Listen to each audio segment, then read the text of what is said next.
Ils sont 82% des Palestiniens à regretter la disparition de Yasser Arafat. Cette année encore, une grande cérémonie est organisée en Cisjordanie pour célébrer l'anniversaire de sa mort.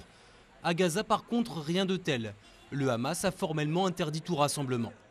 Peu de Gazaouis ont bien voulu parler de Yasser Arafat par peur de représailles.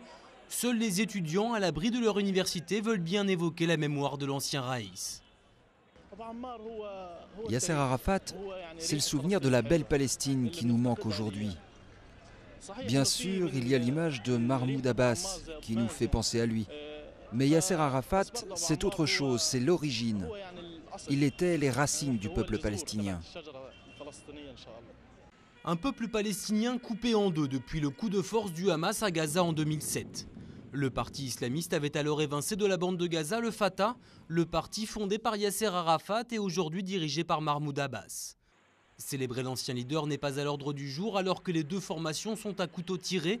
Le Hamas ne veut pas voir flotter les drapeaux jaunes du Fatah sur la bande de Gaza. Beaucoup pensent que cette lutte interpalestinienne n'aurait pas eu lieu si Yasser Arafat était resté en vie.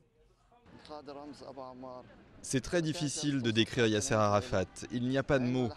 Jusqu'à maintenant, aucun leader arabe, aucun leader étranger n'a émergé pour aider la Palestine avec autant de dévouement que l'a fait Yasser Arafat. À son époque, il n'y avait pas de coup d'État à Gaza ou ailleurs en Palestine. En 2007, des milliers de militants du Fatah s'étaient rassemblés à Gaza pour commémorer le 3e anniversaire de la mort de Yasser Arafat. La police du Hamas avait ouvert le feu, tuant 8 personnes et en blessant 130 autres.